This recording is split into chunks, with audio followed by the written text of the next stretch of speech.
Hi, this is former Pro Bowl center for the Buffalo Bills, Eric Wood, and you're listening to Nate and the Fellas on the Circling the Wagons podcast. Nobody circles the wagons like the Buffalo Bills.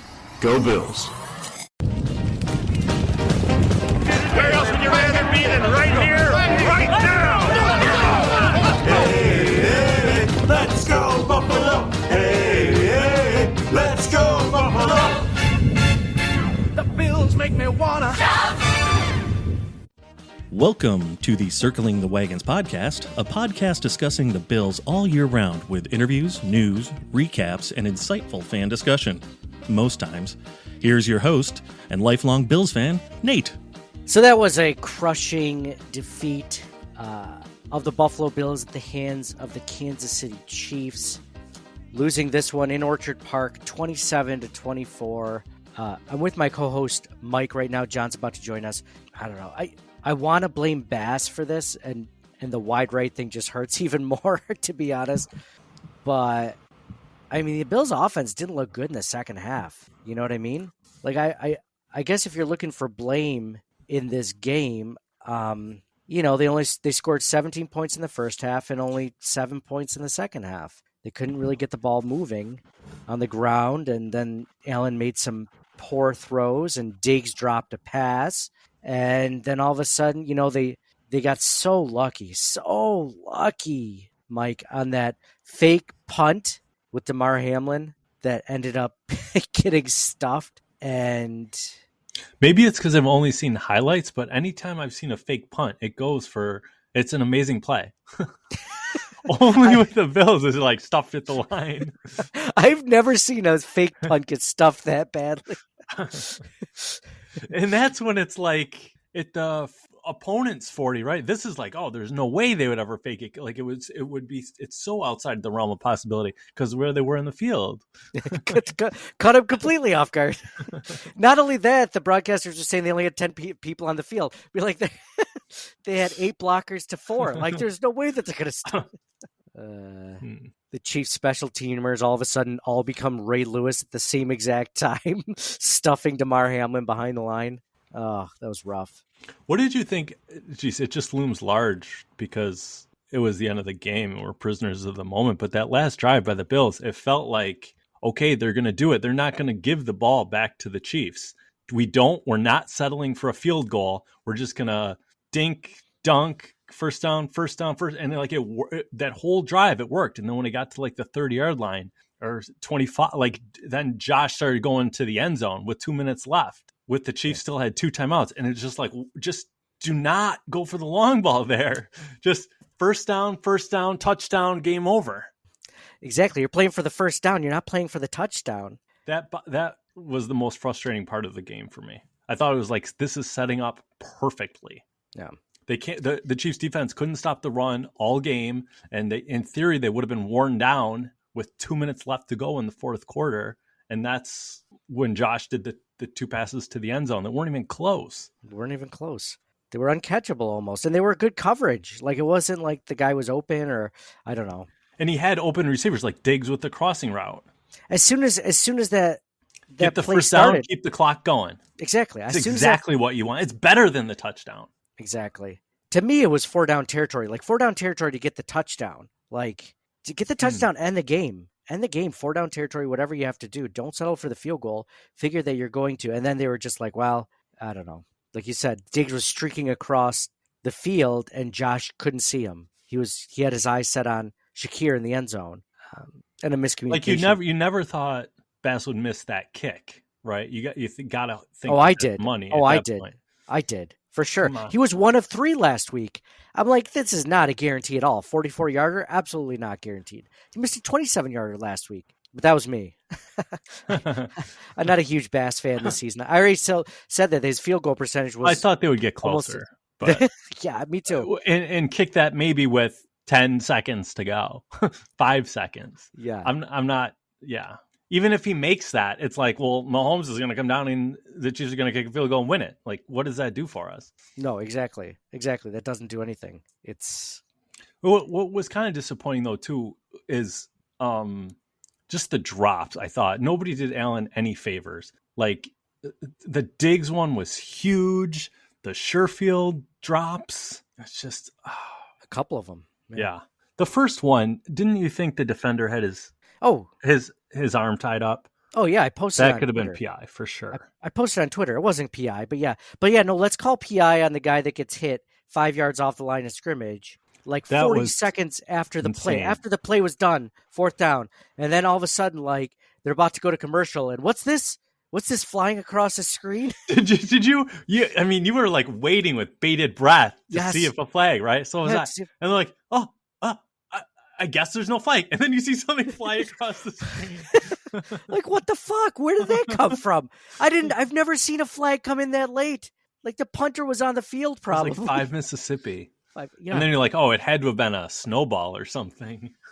A yellow snowball just happened to throw it from the sidelines. Unbelievable. The only saving grace there is that they ultimately then stopped it. Yeah, that they ended up stopping. Yeah.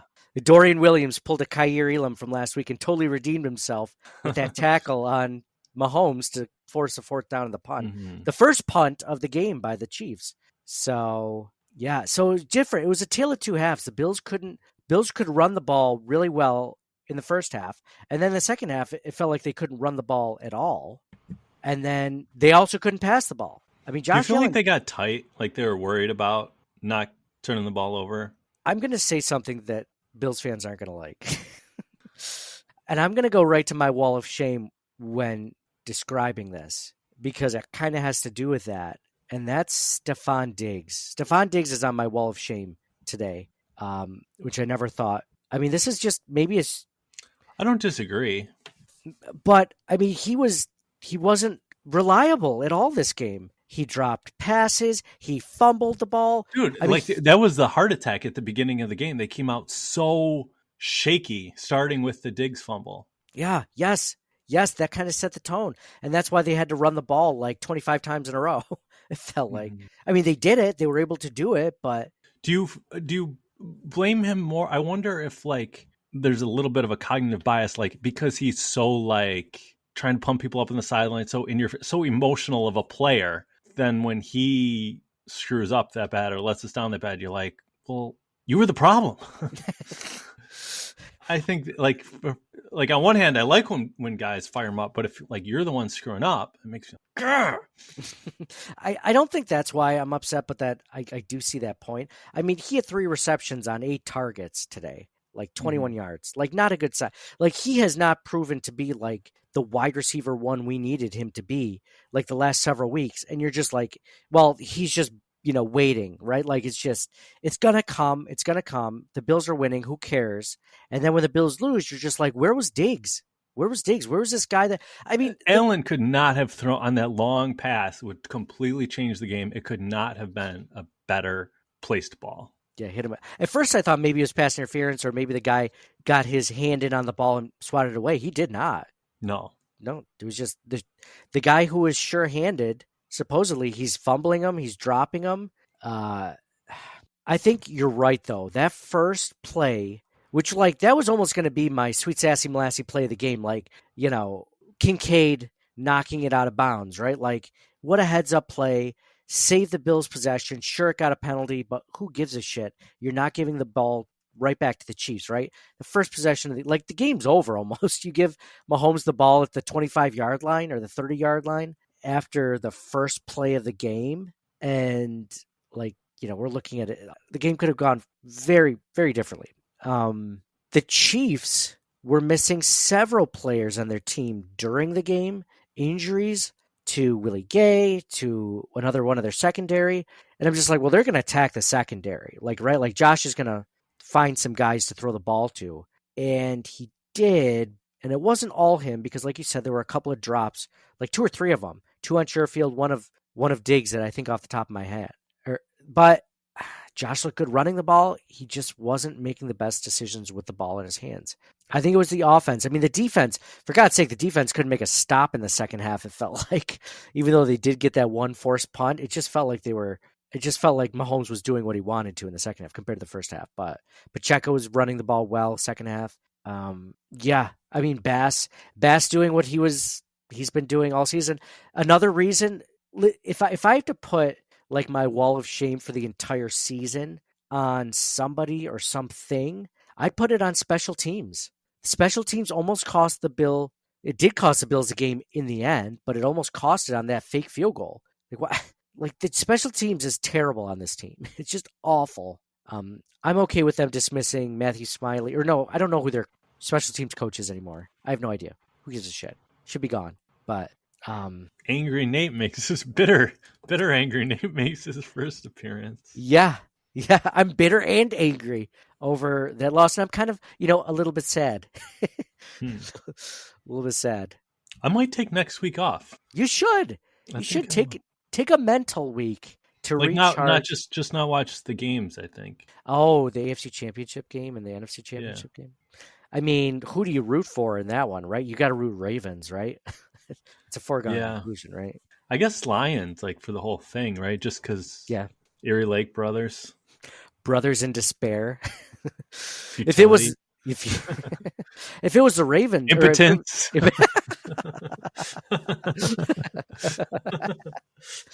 brothers in erectile dysfunction. That's what I think of when you hear impotence. If that was the Browns, though, I don't think I'd be rooting for the Browns to win the Super Bowl. But before all the Watson stuff, I would say yes. Yeah, possibly. Yeah, for sure. But they had so much goodwill that they just completely, right? They would have been like everyone's second favorite team in the league because they talk about impotent. They're the poster child for impotency. Yeah. Not Deshaun Watson, though, specifically. No. No. The exact opposite of impotence, apparently.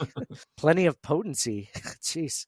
That guy, you're right. They sold their soul to the devil by getting him, right? And giving up what they gave up for him. Like, I mean, they put all their eggs in one basket for that guy. And nobody feels bad for them losing out or anything. But Detroit for sure. So Ravens, Lions would be a great Super Bowl, and root for the Lions. But I'm okay with the Ravens winning. Like that one doesn't chap my ass as much as like the Chiefs winning again, or if the Dolphins had somehow pulled out a miracle and gotten to the Super Bowl. Like divisional or the Chiefs. Or even the Bengals. Like, I don't think I want the Bengals to win. I want Joe Burrow to win one before Josh Allen, right? You know what's annoying, Mike, is that... Let me guess. Well, give me a hint. It's too wide open. It's like the whole universe of things that annoy you is too big. Rivalries. Okay. Things that annoy you with respect to rivalries. Yeah, in regards to this game. Positional specific rivalries. Something about Josh Allen and Patrick Mahomes. All right, I got it. Yeah, that's it. It doesn't feel like a rivalry to me. I mean, it does because Josh has won 3 and Patrick's won 4, but he's won all of the ones in the postseason. The only time it matters. I feel like that's how Brady Manning was too. Like Brady owned Manning, and then Manning finally broke through. Agreed, but I wanted him to break through today. I don't want him to wait. I don't want him to wait another year or 2 or 3. I don't want to wait until he's like 33, and you're like, how much time does he have left? With a pig vertebrae in his neck. Yeah, I don't think Josh will have the longevity of, Peyton didn't last that long, but the way he runs, right? His game so much is running. I definitely agree. We got to strike while the iron is hot. Oh my God. Like while the iron is hot, while he can run, because I mean, if he doesn't, well, he can stand. if Josh Allen without a walker, yeah. If Josh Allen doesn't run for 72 yards and 2 touchdowns today, the Bills get blown out. If they rely solely on his arm, I mean, they just don't have the weapons. He wasn't good enough today to do that. Like this isn't a game where it's as close if Josh Allen isn't using his legs. Like that's why they're in this game, because he's such a dual threat. Now, I'm not saying that he can't take over games, but against a defense like this, the Chiefs defense, who is a good defensive line, a good secondary, like how many more years do you have of Josh running around as good as he's running before? Like 2, maybe 3, right? How many guys do you see running like that into their 30s? And Josh is what, 28? Doesn't happen that often. By the way, go ahead. I was going to say, speaking of guys that don't move, Von Miller, man, like, were you guys like, wah, like right before the half when he ran down that running back? Yeah. And like all his teammates like erupted. Like, oh wow.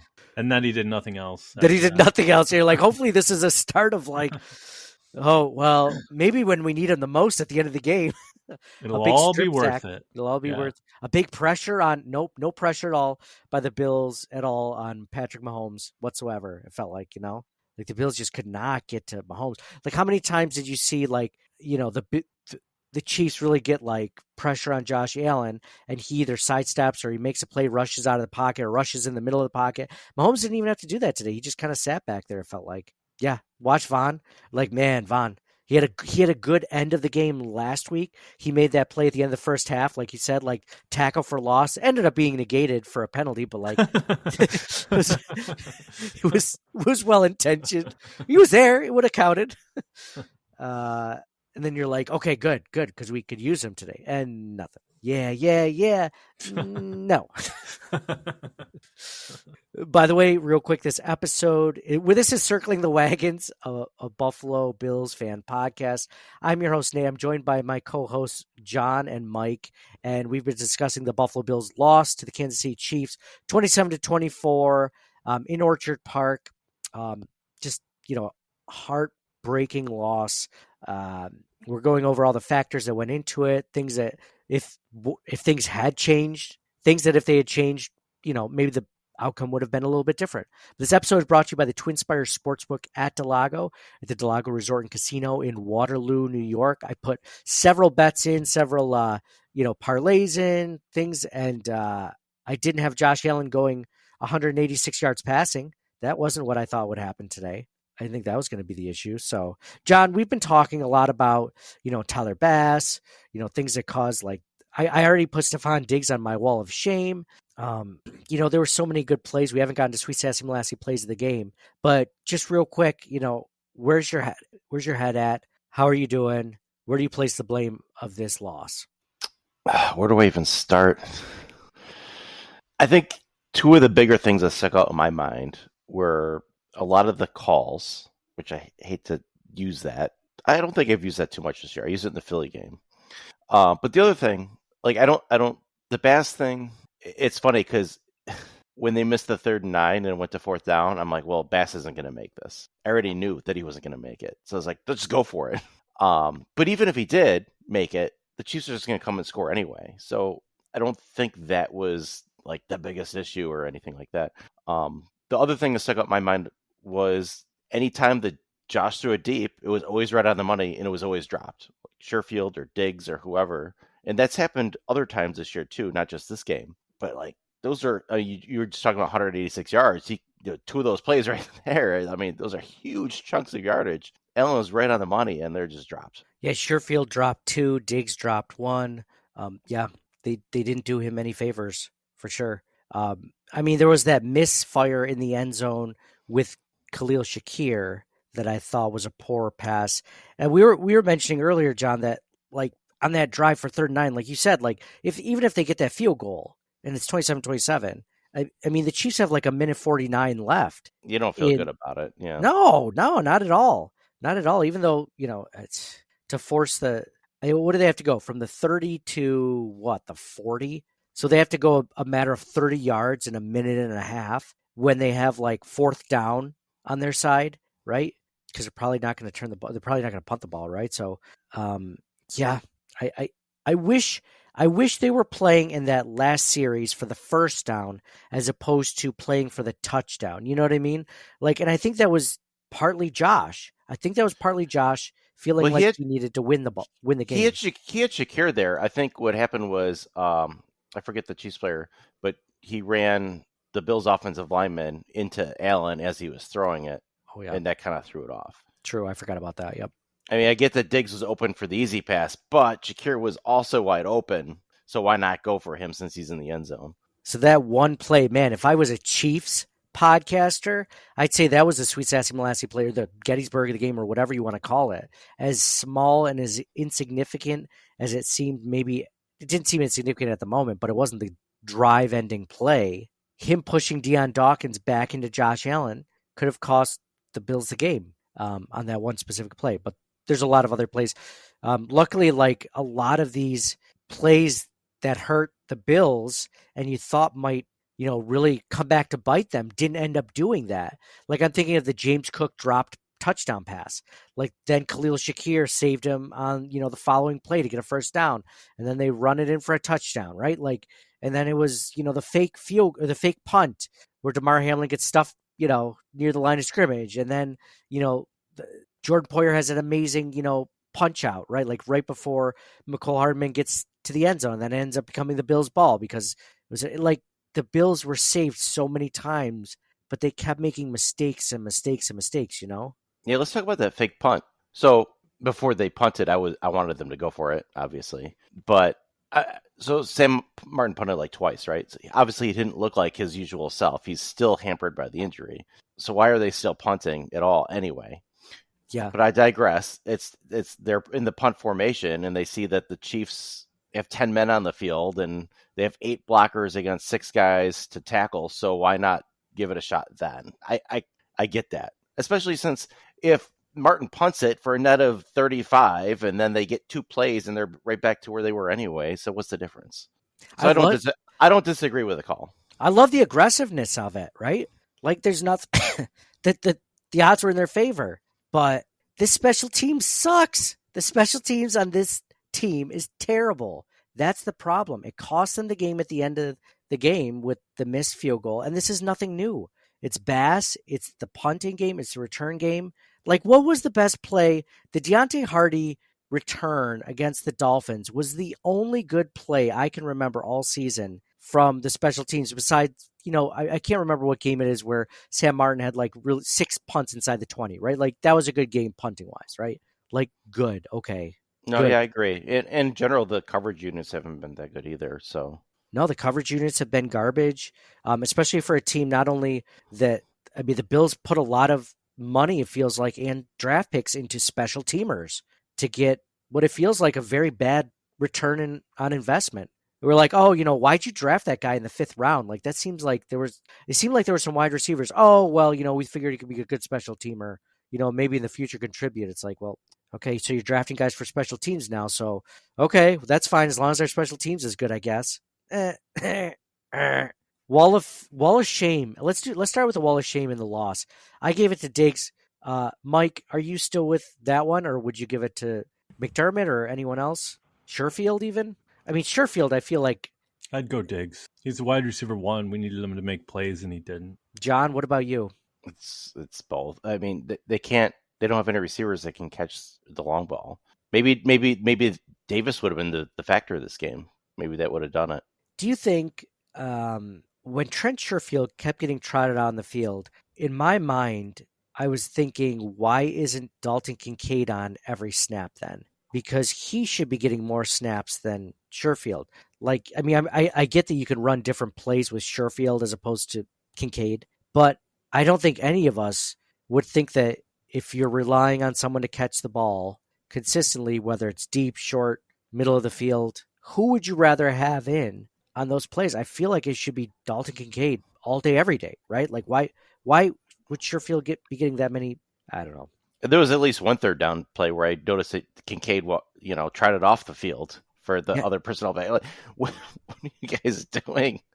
Why is he ever off the field? If there are 3 receivers on the field, he's got to be one of those 3. It should be Shakir, Diggs, and Kincaid every time.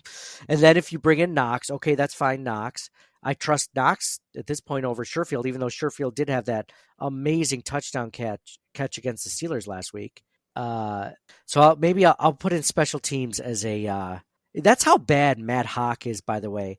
The fact that they'd rather put in a hobbled Sam Martin than Matt Hawk, right? It's funny. I was just texting somebody that I was complaining about Martin is obviously still hampered by his injury and he's terrible in this game. So why would they keep punting? And he's like, oh, didn't they have a backup guy? I'm like, well, yeah, but he's terrible. So it wouldn't have made any difference. They picked the worst backup, like the guy that we cut because he wasn't any good. Because he would kick like Sam Martin did today, except he wasn't injured. Look, couldn't they bring back the punt god and just have him practice this week and see how he did? Really? I mean, I don't.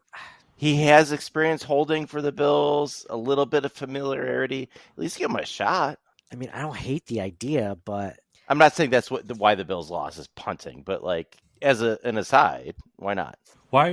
You can't have that media circus when you're going up for the Chiefs in the division round. He's has no NFL experience. Well, he had the preseason that 1 year. so he goes from like not being on a team for a year and a half to going to the Bills. There's no media circus. Give him a tryout for like this week. I'm practice with him. See what he does. The media circus is Taylor Swift. That's the media circus. Nobody's gonna care about the guy who got acquitted of all these charges, or the charges were dropped, or whatever. That's the worst idea I've ever heard. The media It's better than Matt Hawk. Yeah, I think we're grasping. There's got to be some. I mean, Brian Moorman at this point, bring him out of retirement. He's got to be what, like 46? I guarantee. But this shouldn't be a huge discussion because the punter is just is an aside. There's like there's other things. The referees. I mean, the referees were bad, but I didn't think they were Philadelphia Eagles bad. I mean, they weren't. I didn't feel like they changed the game. Like if that fumble by McCole Hardman had not been called, and that would have been the big one. Yeah, that would have been like, okay, this game's fixed, right? Like this is. Well, it's fixed anyway. They want to show as much Taylor Swift as possible every game. So the Chiefs are definitely going to the Super Bowl. The Chiefs are absolutely going to the Super Bowl, right? Like you get a whole section of Swifties and people that have, I mean, I'm sure a lot of them watch the Super Bowl, but you get a section that aren't really necessarily big Super Bowl fans or football fans. Like that's, oh my goodness. Are you kidding me? The NFL would love that. That is the biggest celebrity to be on an NFL, to be shown in an NFL game since what? I don't know why. Bradley Cooper, right? For the Philadelphia Eagles. Like I can't think of a bigger. I did find it annoying that they just kept cutting to Taylor Swift and Jason Kelce like the entire game. I just wanted to win because of that. To stop that. Yeah. I was interesting. I saw a tweet. So Taylor Swift fans are crazy, right? Like I don't trash Taylor Swift. I mean, she's very talented. I mean, would I be happy to not see her, her face all the time? Sure. Absolutely. I think we all would. But I saw some like videos of, people in the parking lot burning pictures of Taylor Swift, like at the tailgate, right? And I thought it was funny. It's just like, whatever. And then I saw like Taylor Swift fans be like, we need to find these people. We need to dox them. And it's just like, whoa. Jeez, calm the F down. Holy crap. Like you want to give these people's like addresses and locations around because they burned a picture of Taylor Swift. Like really? I'm like, this is a crazy, crazy cult following. Like I follow thousands of Bills fans on Twitter. I've never once seen anyone say we need to dox this person. Like ever. I'm getting that right? Dox means like to give away their location so people can like trash their house or something, right? Yeah, that sounds right. Mike, you're always worried about us doxing you, giving away your employer or location or whatever. I'm worried about you cyber squatting me. Cyber squatting you or swatting you? Swatting. Cyber squatting on you? I would never. I definitely heard squatting when he's... All right, maybe I shouldn't be asking Mike. That's what they're probably hoping for. Just all of a sudden, kids playing the kid that burned that Taylor Swift thing out in a parking lot in like a freaking somebody's backyard somewhere in Orchard Park ends up getting like swatted because he did something so stupid and so insignificant, right? Anyway, that's just that person had like 30 followers, so they weren't. But just the fact that someone said that, I was just like, wow, interesting. But like, why would anyone care? I don't understand. Well, because they're Swifties, Mike. Like that's who but the person burning the picture would be like, "Hey, my name is John Smith. I live at Orchard Park." Yeah, but doxing usually involves like people researching, like find this person's face, find out where they work, find out what their employers, and like report them or something, right? Like doxing, canceling, all that stuff. Anyway, I'm getting into the weeds. Let's do stats of the game real quick. Stats of the game brought to you by the Twin Spire Sportsbook at Del Lago. We have Patrick Mahomes. Let's start off with Josh Allen and the Bills. Josh Allen, 26 for 39, 186 yards, 1 touchdown, 0 interception. Leading rusher was also Josh Allen, 12 carries for 72 yards, 2 touchdowns. Excuse me. Ugh. Yawning. No one cares. No one cares after a loss. James Cook, Captain Cook, 18 carries for 61 yards. I thought he looked good tonight. Captain Cook minus another potential drop. We should cyber squat on something. I don't know what. Cyber squat. That's like we come up with the idea to grab the website before somebody else. Oh yeah. So if we wanted Josh Allen for president in 2028, we would right now we'd go to GoDaddy.com and be like, Josh Allen 2028.com and buy it for $6.99. And then if he wanted to buy it from us, we'd be like, $50,000. We talked about doing that for the Washington Commanders before they became the Commanders. They're just the Washington football team.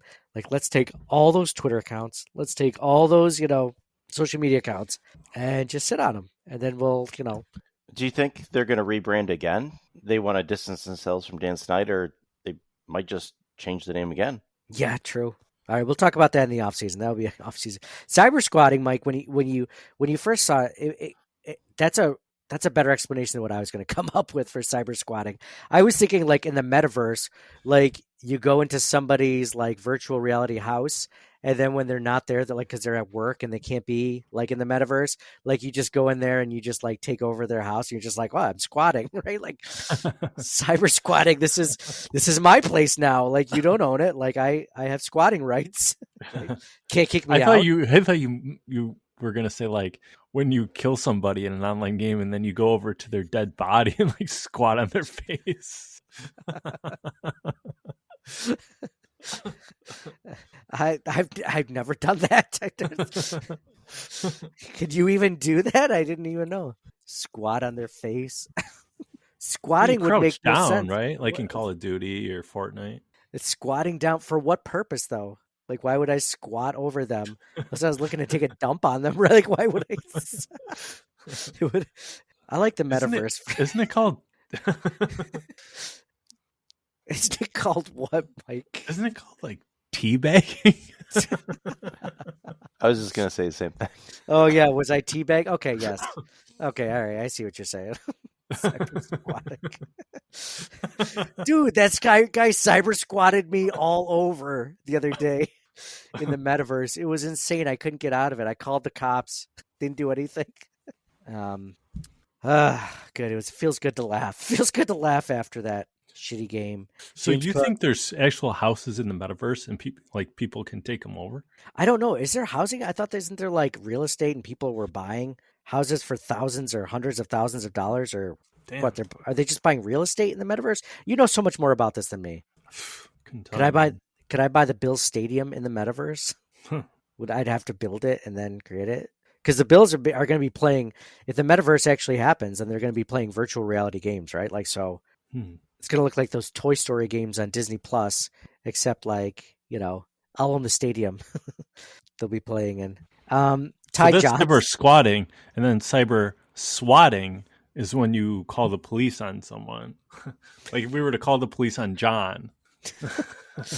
So we're all watching him right now on this, this podcast call. And all of a sudden we see we're all talking and laughing. And then John, out of John's microphone, if he's not muted like he is now, out of John's microphone, we hear, put your hands in the fucking air.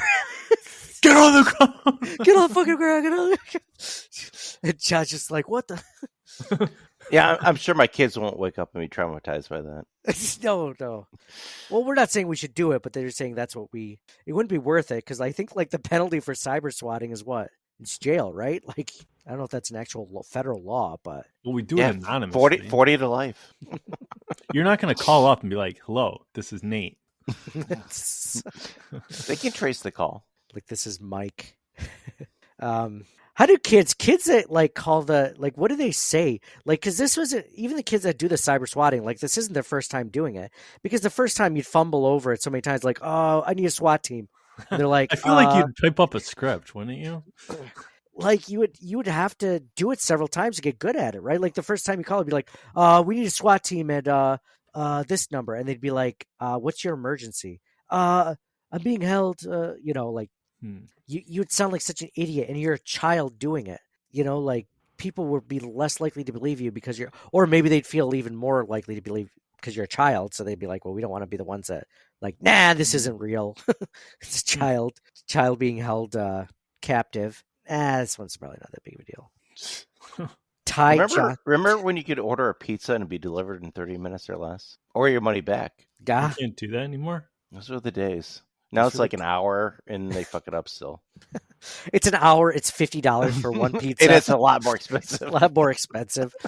And then like they also didn't have GPS when we were kids either. So like the GPS makes it worse. Like they take them like a roundabout way. Oh really? Like, oh, I didn't know you lived there. It told me to get out over here and walk across this other neighborhood. So sometimes technology is bad. Is that what you're saying, John? I agree. But I mean, even I told Michael Scott to turn into a lake that one time, right?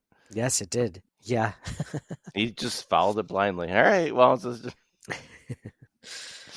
Ty Johnson was 7 carries for 40 yards. Leading receiver for the Buffalo Bills. Who wants to guess what the leading receiver is for the... Oh, wait, I brought it up on the screen share. Never mind. I was like, didn't do a pop quiz for you guys, but I haven't shared my screen. So you talking yards or receptions? Jeez. I was going to go yards, but Dalton Kincaid... Shakir's got to be the player of the game, though, right? Like, if you had to pick one. Yeah, I was going to give... Let's do that real quick, because... Wait, let me do this real quick. Dalton Kincaid, 5 receptions on 5 targets for 45 yards. Khalil Shakir, 7 receptions on 9 targets for 44 yards. And then Latavius Murray was the 3rd leading receiver. 3 receptions on 4 targets for 27 yards. Khalil Shakir had that one amazing touchdown. John, your Wall of Fame nominee? Shakir, right? I honestly can't think of somebody better on offense or defense than Khalil Shakir. Mike? Kincaid, 5 of 5, whereas Shakir is 9 of 7. Kincaid also the opening drive saved Diggs' fumble, and then later when Allen fumbled, it was Kincaid that broke it up from the Chiefs with maybe a scoop and score. I don't know, and then Spencer Brown allowed Spencer Brown to jump on the ball, saved 2 possessions, and caught every ball thrown his way. It's not his fault he didn't have 10 receptions. I can't argue with that, especially with the 2 things that aren't noted in the statistics. I do want to say though, the 9 of 7 thing, like targets versus receptions, isn't always means drops, right? Like the one touchdown pass at the end that wasn't there, it wasn't because Shakir dropped it, it's because Allen got hit, and then I'm not really sure on the other missed target, but no, good points on Kincaid. Good points, Mike and John. Way to call Mike out. That wasn't Khalil Shakir's fault. The Josh Allen guy. I never said it was his fault. No. You're like, 5 of 5, 100%. Oh, Shakir's only 9 of 7, and then you went on with the rest of it. The rest of it was great. I only took issue with that first part. Well, Shakir should have come back for the ball. It wasn't anywhere near him after. He should have dove 10 yards. No, I've changed my mind. I've changed my mind also, just like John did. I'm flip-flopping back to Kincaid for everything that Mike said. No, I'm not flip-flopping. I'm saying that's a good points to pick Kincaid, but I'm still sticking with Shakir.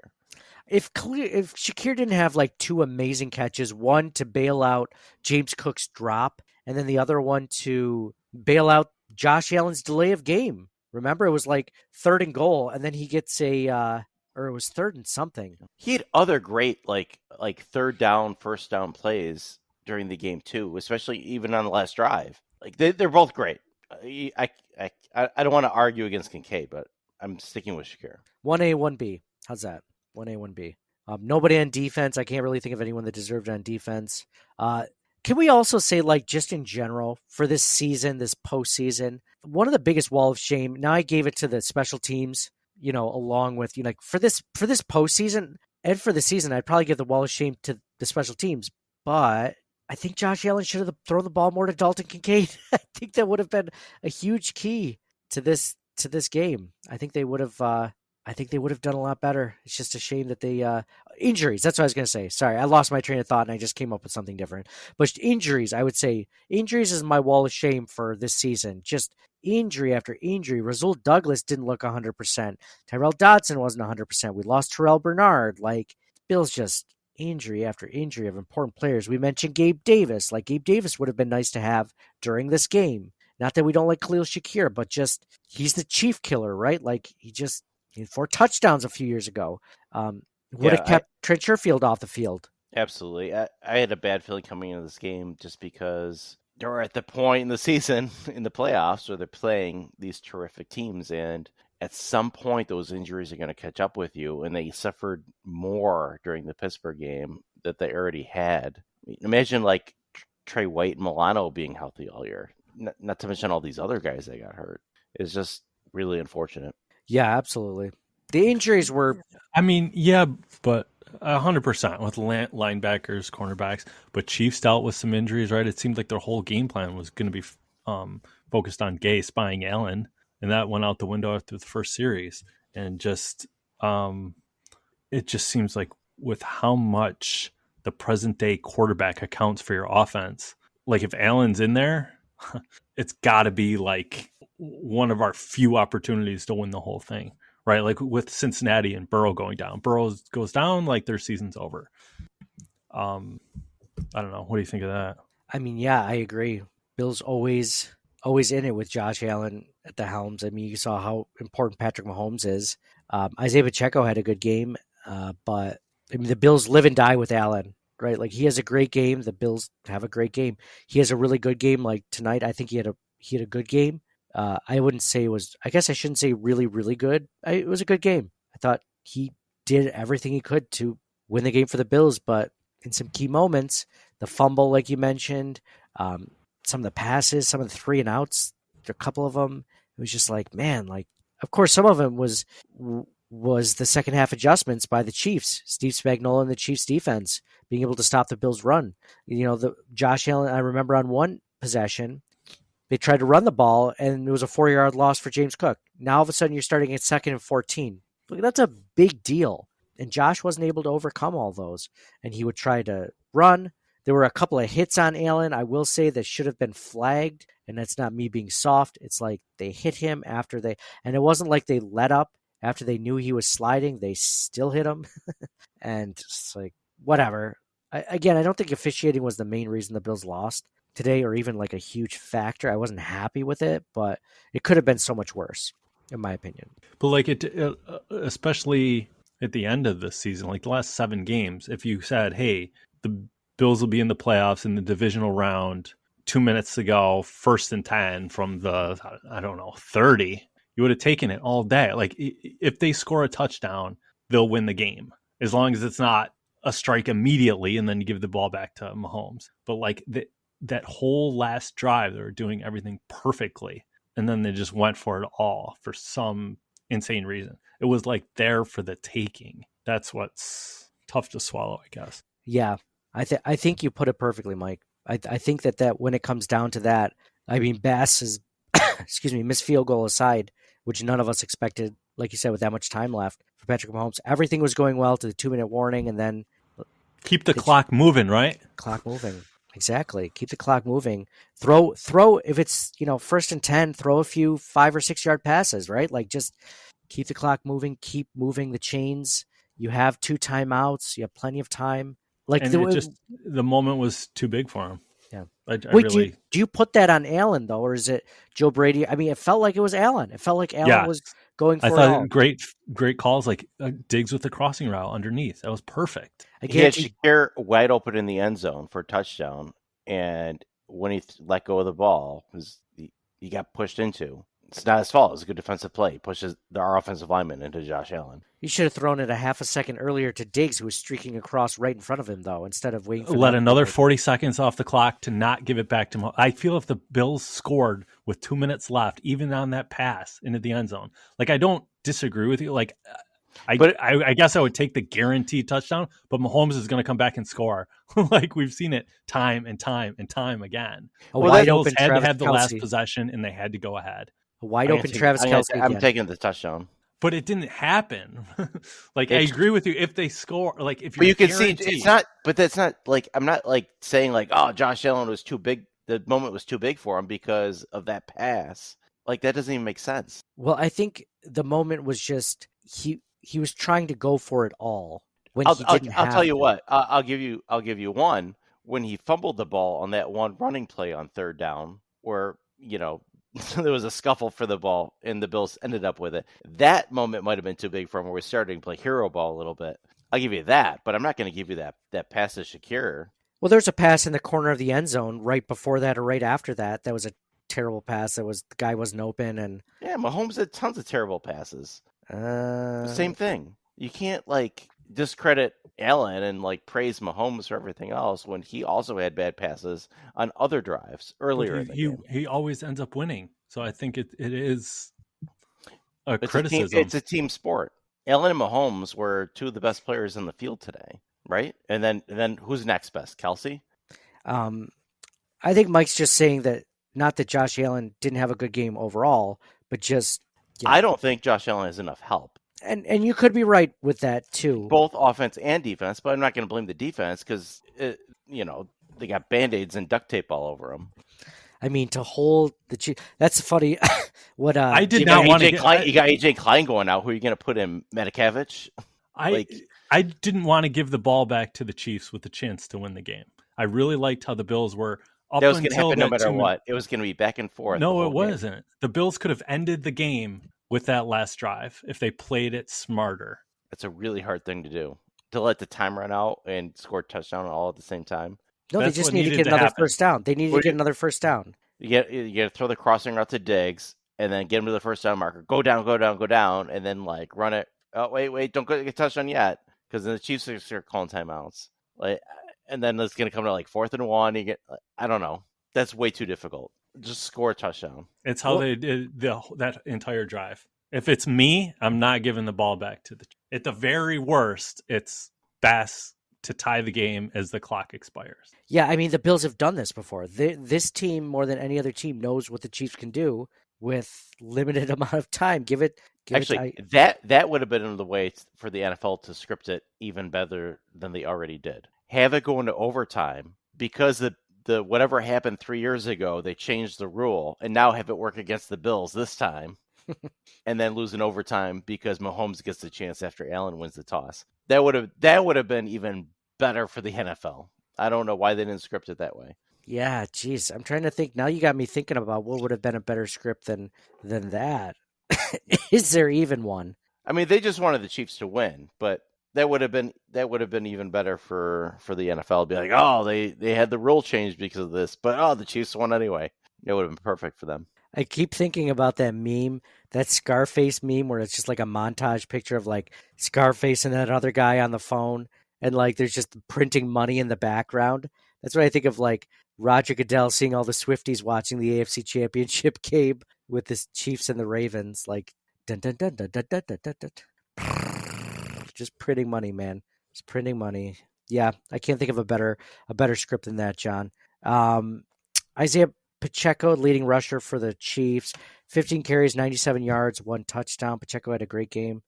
Travis Kelce was the leading receiver for the Chiefs, 5 receptions on 6 targets for 75 yards, 2 touchdowns.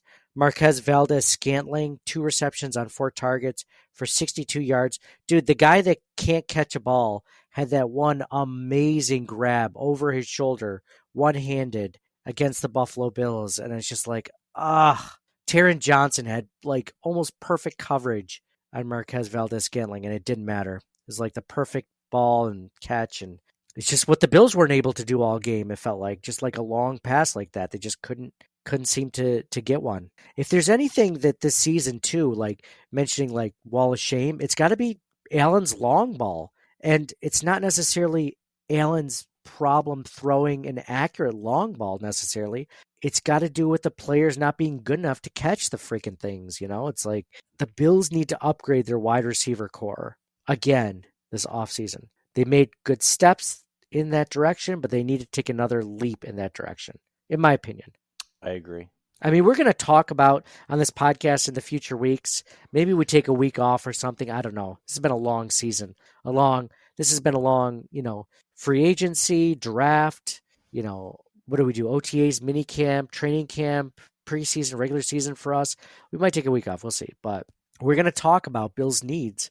And I'm probably going to bang the drum again, just like we did last year about, wide receiver, receiving targets, for Josh Allen this season that we need for him. So Hey, Yeah. only 95 days until the NFL draft. Stop, John.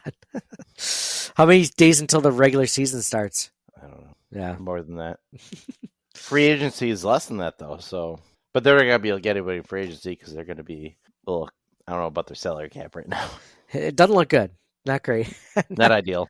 Not ideal. Not great, Bob. Those were stats of the game brought to you by the Twin Spires Sportsbook at Delago. Do you guys have any hot takes before we get to some hot takes from Twitter? No. Other than no. So if you're not following us, please do. We're at at CTW Pod, Circling the Wagons podcast on social media. After every game, I say, what's your hot take for this win or loss? CPL writes, we have a defensive head coach that gives up big play on D. We have a kicker with the yips in the playoffs. Make changes. So we haven't talked about this at all. I don't necessarily put this game on McDermott, and I don't think he should be fired for this loss. And the defense, like we mentioned, I mean, you're going in with like second and third stringers. Guys are being called off the street that are doing pretty damn good for the starters that they're replacing and the second stringers they're replacing. Like, I don't have a whole lot to say for Sean McDermott. Were there a couple of questionable calls and plays? Sure, absolutely. But then he had some good challenges. I thought he did pretty good overall, maybe slightly conservative at sometimes, but then he was uber aggressive at other times. I don't put any of this on Sean McDermott. I don't want him to be fired at the end of the season. He's not going to be, first of all, but I don't want him to be. I think he's close, and I think that we need a full offseason with Joe Brady unless he gets a head coaching gig all of a sudden. Guy just barely became an offensive coordinator. He's getting head coaching interviews, which is insane. But I want to give him hopefully an offseason, if he doesn't get the head coaching gig, to actually like put together his playbook, take what he's learned, and give Josh Allen a playbook that's just going to stun the league. And, you know, it's going to be one where it's going to be things that he wants, because we are starting to see a lot of his, imagination in the last few weeks. And I'm excited to see what more we could get from him. We have a run game. This is the first time we've had a run game since before Dable, since Gailey. I don't know. We have a run game for once. It's LaShawn McCoy. And it feels good. Yeah, I agree 100%. I think they said that since he took over, the Bills have been number one in rushing in the league, and obviously they were on a huge winning streak. I hope that he doesn't leave for a head coaching job after being interim coach for half a season, or offensive coordinator for half a season. That would be insane. I know. I don't even want to use the word interim. Do you think that they're even going to consider other guys if they can just retain them? I don't think so. I mean, maybe they do their due diligence and they say that they do, but I think that there's 0% chance that they hire anyone else. So the Falcons are the ones that interviewed. They already did interview Joe Brady. So that already happened. But if he doesn't become the Falcons head coach, I can't see them. I mean, there was a total 180 from, the team. I shouldn't say total, but it felt so much better. And statistically, it was better. Yeah, it's been a lot better. I would like to see him with like a redone playbook to his liking, not just adding wrinkles along the way next year. Did you guys see Ken Dorsey was interviewed by Cleveland, I think, for the coordinator spot? No, I didn't. That would be incredible. That would be. I mean, I don't wish any ill will toward Ken Dorsey, right? Like, I think we're all in agreement. No, he should. I feel like he should get a job somewhere, but I just thought that was interesting. For sure. Interesting. And I hope he does get an opportunity, if not a quarterback coach or an offensive coordinator gig or something, because, I mean, the guy has talent. It just wasn't the right fit here. And even to this day, like, I was listening to a Deion Dawkins interview with Eric Wood, and he was just like, listen, nothing against Ken Dorsey. He's like, we love Ken Dorsey. We all felt bad when he got let go because we felt responsible for what happened. And if you didn't like Ken Dorsey, you wouldn't go out of your way to say something like that. Like, so I think that they really did genuinely like him, and it just didn't work out. There wasn't necessarily the right fit, and that's okay. It doesn't make him a bad person or, a bad coordinator in general. It just wasn't the right fit, right? That's all. So this kind of goes into what with the other tweeter, CPL, said about McDermott. Charlie Brown, as a Bills fan, writes, the fire McDermott crowd needs to fuck right off. He only had 4 linebackers available, injuries all over the place, and he won 6 consecutive must-win games. McDermott is the reason the team got this far. I can't disagree with any of that. I love the way it's put. Puts things in perspective. Like you said, only 4 linebackers available. One of those guys that was about to go to Key West before the Bills called him up, and he ended up starting. Maybe if we had gotten to the next game, maybe we see Terrell Bernard, but I guess we'll never know. It's like last year. Remember Micah Hyde was supposed to come back if the Bills made the AFC Championship game? He never came back. Jack Stern writes, last 2 downs, Josh took big shots at the end zone rather than getting the first down. Not smart football at all. Mike, going with your point of view right there. Tim Donovan writes, 2 years in a row you lose a home divisional playoff game. Something has to change. Yeah, last year, would you guys agree that last year felt worse than this season? That loss, if that one just felt like, maybe it didn't feel worse because this one it felt more winnable. But last year, it felt like they didn't even try. Like they were just completely outcoached, outplayed, both sides of the ball, coaching wise. Like that last game of the season was just like, what the hell happened against the Bengals? Like, who is this team? Like, I thought you guys were good. You were 13-3. And then this season, it's just like, well, the mistakes caught up, and the injuries did. They both felt really bad for different reasons. I mean, but in the end, it's the same reason, right? They didn't advance. Like that's the biggest thing. But I don't want to say different excuses. Just different ways to lose, I suppose. Last year, they won a lot of close games down the stretch, but was very one-dimensional in offense. Allen to Diggs. This year, they're more diversified, but the injuries on defense and special teams, and I don't know. Too much to overcome. You're not like receivers dropping passes, and that's happened throughout the year, not just this game. It's a lot.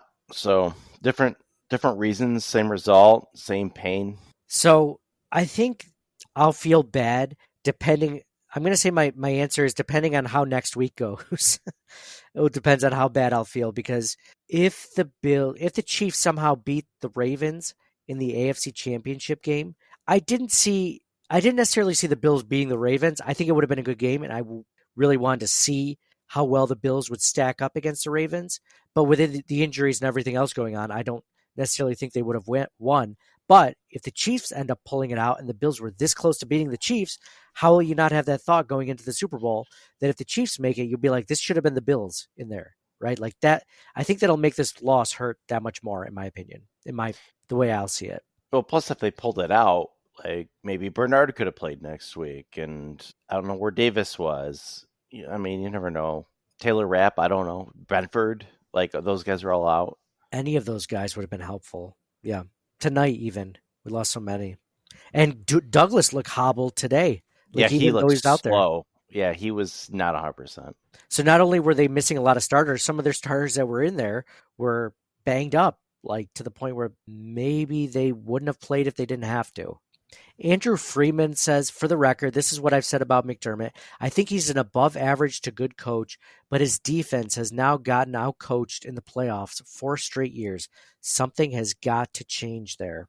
I don't think that's fair this year. No, I think this year he had an excuse. The whole time he's had an excuse.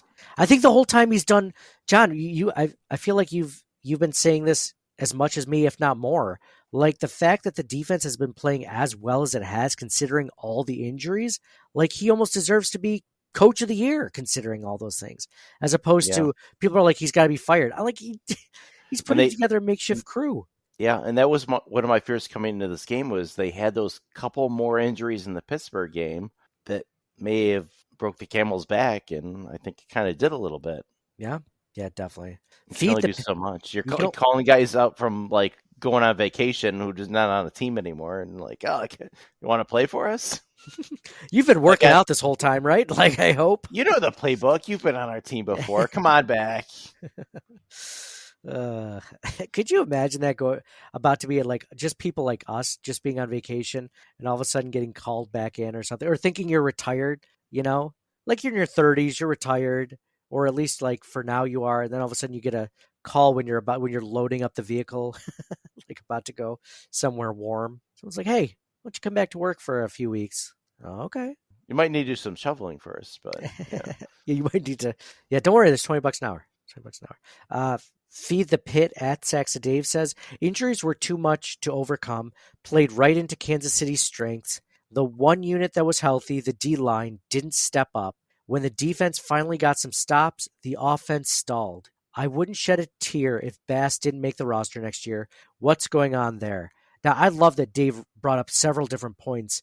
The injuries, which we've mentioned before, the D-line not stepping up when it needed to, and then when it didn't step up, or when it finally did step up and they finally did get stops and caused a few punts, the offense just crapped out too. Like, they couldn't continue on their path of, there was at least 1 or 2 3-and-outs there by the Bills offense. It's just like, oh, really?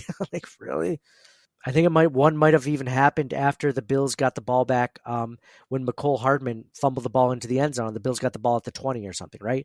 I think they went a 3-and-out after that. You thought that could have been a momentum shifter. What are your guys' thoughts on like 2-3 years ago when the Bills were losing to the Chiefs in the playoffs, and their answer was to get all these, draft great pass rushers, bring in Von Miller, and that didn't seem to do anything this time around. And that was the one healthy part of the defense. Yes, that's John. That's a really good question / point.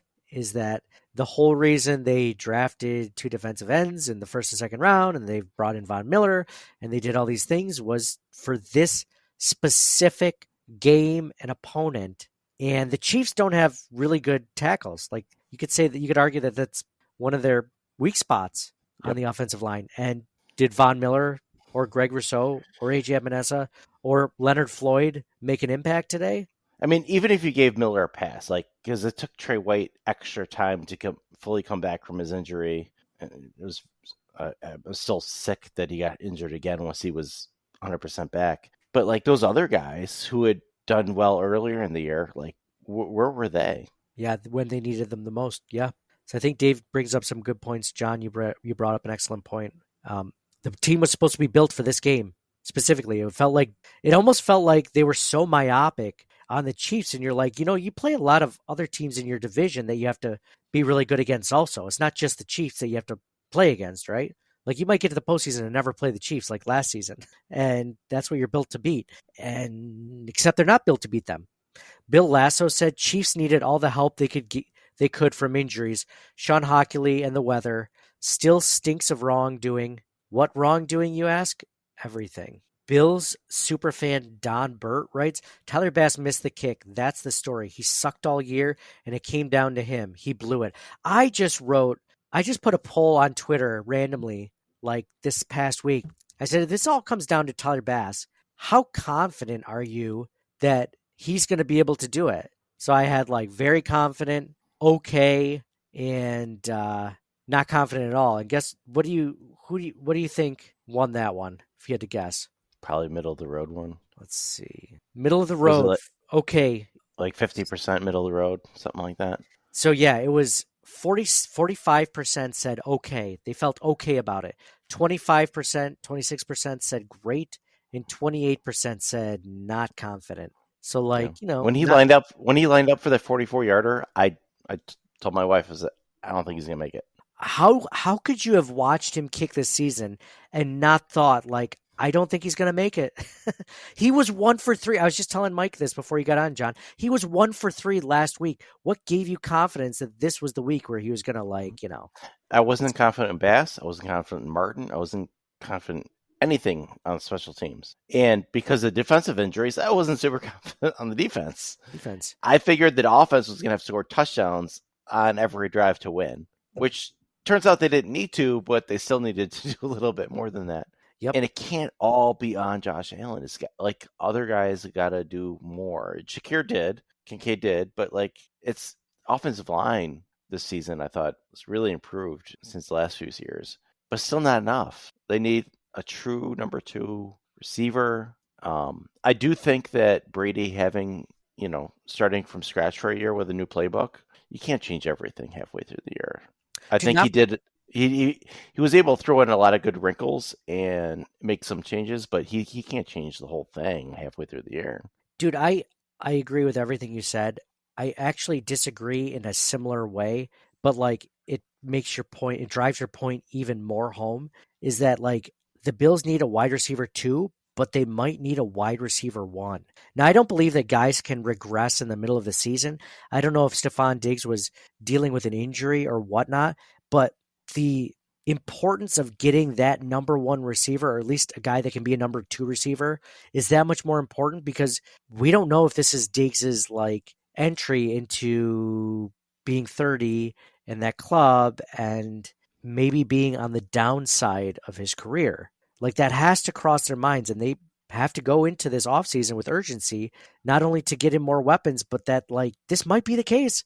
It's possible that Stephon Diggs is Yeah, I starting to don't regress. I don't subscribe to the 30 age for receivers necessarily. However, I am questioning if Diggs has lost a step for sure in his specific case. So, and it kind of stinks from a trade / cut perspective because of the cap and dead money and everything else. So I don't know if they're stuck with him, Well, and they I don't just want to. extended him this last offseason, Yeah, didn't they? well, because they're trying to save money on the cap, so they're extending all these players. Man, they put a lot of eggs in one basket for this season. I mean, good for them, but we'll see how it affects them. Well, yeah, the cap is going to be very interesting this offseason. Yes, it is. So yeah, I don't know what they're going to do, and I'm not smart enough to make a suggestion. Just over, not just from Diggs, but like overall the whole team. I think they should keep Diggs, but there is some worry at wide receiver for sure, 1 and 2, like you said. Yeah, they need to get more help, and they're going to lose Gabe Davis. So I mean, already you need to get more help in general. So let's just make it. Let's not wait until the 4th round to start thinking about wide receivers or whatever this offseason. Yeah. And they're pick number 28, so they got to wait a while. Exactly. What's going to happen in free agency? Oh, maybe they get Mike Evans, but they don't have any cap space. So what are they going to, it's going to be tricky. But Brandon Beane has worked his magic. It's been, he's been with the team for a while now, and he's always seemed to pull something out. So we'll see. I believe they have 9 draft picks at this point, I believe. So I'd be okay with them using 2 of them on wide receiver, 1 early, 1 middle or something, like double dip, just like you did cornerbacks a few years ago when you got, Kyrie Lim in the 1st round, then you went back for Christian Bedford in the 6th round. Like one of them, you're more likely to hit the more shots you take, right? Would you trade a future pick? I don't know if the Bills would, but would you trade a future 1st rounder to help you move up enough? Yes, depending on the player, I would. Yeah, definitely. If you give me a guy who could potentially get 1,000 yards in his rookie season, if you think he's that good, absolutely, I'd give up a 1st. I give up a 1st and a 3rd if you think that's the guy. I don't know about a 1st and a 2nd future, maybe a 1st this year and a 1st next year and a 2nd this year, possibly. Yeah. Charles Byrne, Go Bills rights. We had this within our reach at the 2-minute warning and wasted the opportunity by moving away from the run to kill the clock and get the score. But no, back to hero ball. Yeah, it's kind of been our gripe this whole time. I disagree with that. If they were going to go back to the run, they should have done it much earlier than the 2-minute warning. It wasn't hero ball throwing it to Shakir wide open in the end zone while he got hit while he threw it. I mean, yeah, I think people. I keep coming back to that, but like every comment, like that either you or these guys, or like anybody has made, keeps coming back to that. It's like that's not what lost them the game. I mean, it would have been great if they made it, but that was a good decision by Allen to try to throw it to Shakir in the end zone, I think. Karen writes, the refs bailing out the Chiefs with all the non-calls counted at least 6. Yeah, there were definitely some holds that were very obvious that weren't called. Our D was a sieve with the injuries. Allen was carrying this team as much as possible, could not pull it off for 4 quarters, but excuse me, but proud of the 6-6 comeback. Heartbroken, but always go Bills. She puts in good perspective. Now here is this is what I could see being one of your tweets, because this goes hard. This tweet goes hard as far as the negative energy surrounding the end of this season. And I'm not sure I disagree. I'm just saying that this is what it is. Louisiana Bills fan writes, we are regressing hard next year, losing 1 or both safeties. Oliver regresses after a career year. We don't know that, but okay, he's saying that Oliver regresses after a career year. Cornerback 1 coming off 2nd major leg injury. Our biggest free agent signing in a minute flipped after injury and age. Best defender coming off broken leg. Matt Milano, he means. There's going to have to be some big changes. Yeah. Well, yeah, we knew a lot of that coming into the season, that our safeties are getting older and on short contracts. I don't know about the Oliver thing. The Tre'Davious White thing, yeah, obviously when he got hurt again, that in Milano getting hurt, yeah, a lot of it's very true. I'm not And worried about Milano. and but- even more than that, it's not just those major things. It's a lot of the you look at the roster from the top down, and you look at the salary cap, and okay, they can restructure some things, but you reach a certain point where, and they've been signing a lot of vets to 1-year deals who've been playing with Douglas and all these other guys. A lot of people are going to be gone. There's going to be a lot of roster turnover this year. Yeah, we've been really fortunate that there hasn't been a ton going, into this season, really. I mean, all we lost was really Tremaine Edmonds, it feels like. This is going to be the first season where, where it feels like we might actually lose players that we want to keep. I think I'm going to end it there with the tweets. But thank you guys all for tweeting in. Those were the hot takes brought to you by the Twin Spires Sportsbook at Delago. Want to do some thank yous, as I always do, for the last episode of the season. First and foremost, I want to thank all the listeners to the podcast, those that have supported us for the last 7 years we've been doing this, those that were there to the beginning, and those that just found us recently and have reached out and say that you really enjoy what we do and you like listening week in and week out. We appreciate you guys being a part of this show, tweeting in, messaging us. Some people send us some funny meme ideas for our social media accounts. So appreciate all of you all. Appreciate the ones that don't say anything, because there's a lot of you that listen that don't say anything.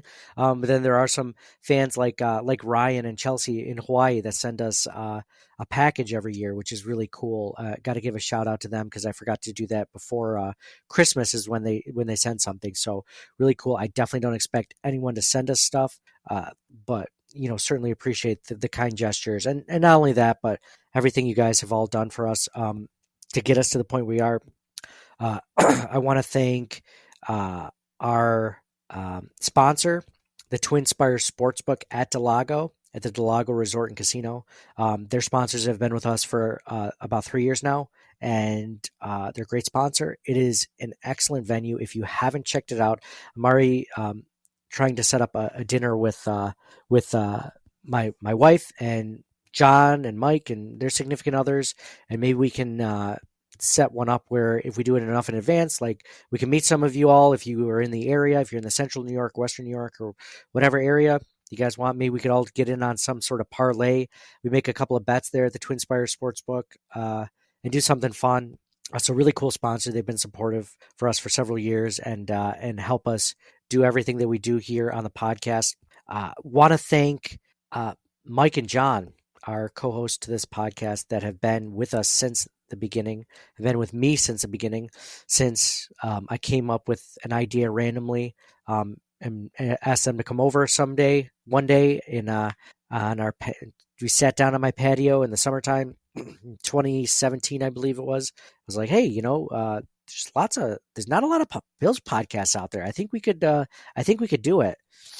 And they just were kind of they kind of went along with it. It's been a lot of work. They take a lot of time away from their families and their significant others and their household duties or whatever they do to record this and take time to write notes and to research and to do all the things that they do.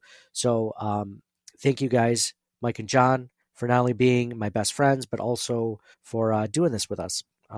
Especially when you get into our age, so into your 30s and now our 40s, but there's just not enough time to hang out with your friends and do things that you would like to do as often as you'd like to do. So this is just another avenue for us to be friends and to discuss the Bills and to hang out, as it were. So appreciate that. So thank you guys thank you both for all your hard work that you put in week out, all the tangents we go on, and along with all the Bills discussion that we do. And also want to thank our significant others for putting up with this, because like I mentioned, all the time that we do to do this is time that we're not putting our kids to bed, or we're not, spending quality time with our significant others or whatever. So thank you to all three of them for doing that for us.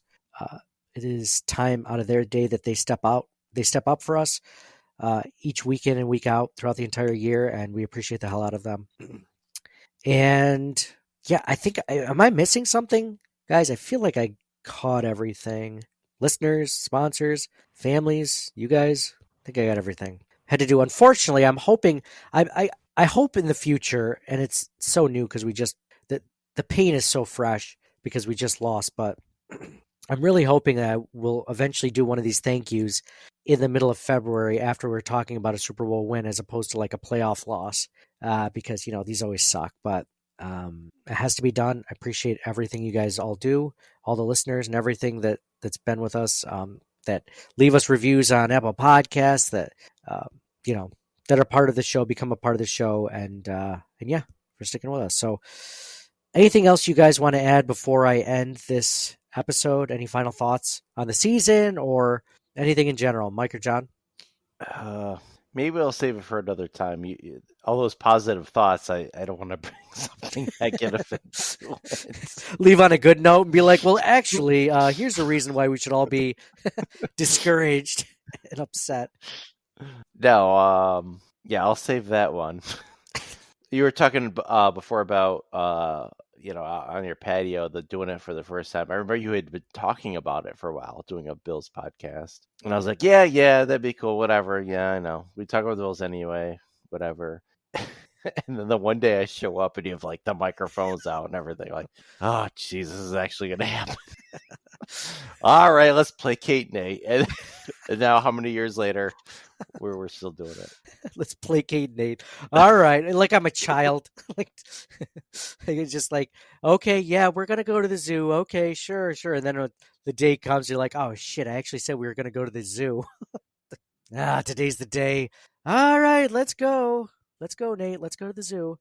Yeah, that's funny. That's funny, and I probably had talked about it for years before we actually did it. It'd have you guys over for games, and it's like, why don't we just record this? This is fun.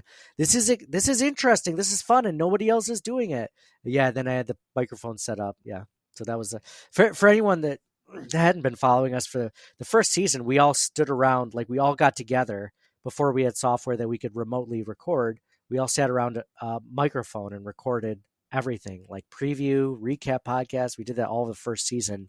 It was a lot of work, so I'm surprised you guys are still doing it after all that work. It's hours. We've had over, I think I calculated at one point, like over 1.5 million listens and downloads, which is pretty crazy considering we're just like a Bill-specific podcast. But yeah, Mike, any branch out. Yeah, we should do. Imagine if this is how we're doing with the Bills podcast. Imagine if we did something that wasn't, was more lighthearted all the time instead of. What if we had a Chiefs podcast? We do this for the Bills, the Chiefs, the Steelers. Mike, any final thoughts before we end this one? No, it was a really great season. Bills last 7 games, it felt like playoff football. So I'm proud of being a Bills fan. It seemed like the team fan base really came together. I think Allen is cream of the crop. The Super Bowl window is his entire career, as far as I'm concerned. At the end of the year, I think 31 fan bases are disappointed, and this was just our week. Better luck next year, but it's always fun. Good excuse to get together, hang out, and go Bills. Yeah, so Mike basically did his sign off right there, so I guess I'll swing it over to John. Signing off for John. Next year's the year. And for me, Nate, thank you guys for sticking with us, especially like I at times they didn't look that good this season. The Bills went 6-6, then they not only made the playoffs, they got the 2nd seed. There's a lot to be excited about this season. They turned around their franchise's direction within a season, and this definitely hurts. I'm not trying to take away anyone's depression or anger or frustration with this season and the way it ended, because I'm pretty much there with you. But at the same time, I'm not going to end on a sour note, because there's a lot more to discuss. There's lots of things. It's going to take a few weeks for this to get exciting, probably after the Super Bowl, till I get excited about free agency or anything like that. But for me, Nate, go Bills. It was an exciting season, to say the least. And our time is still out there. 2024 isn't the year that we win the Super Bowl, but that doesn't mean it can't be 2025 or 2026. Like Mike said, Josh Allen's here. The Super Bowl window is never closed. Go Bills, and we'll talk to you guys again soon.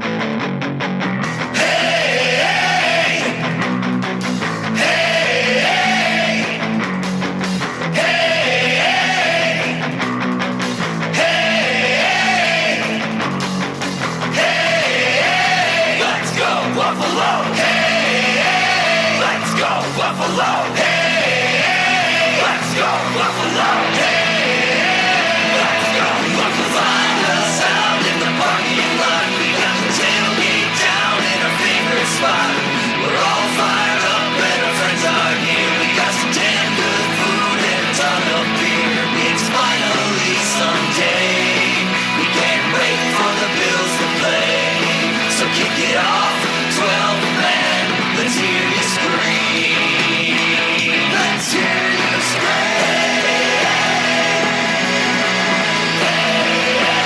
Let's hear you scream.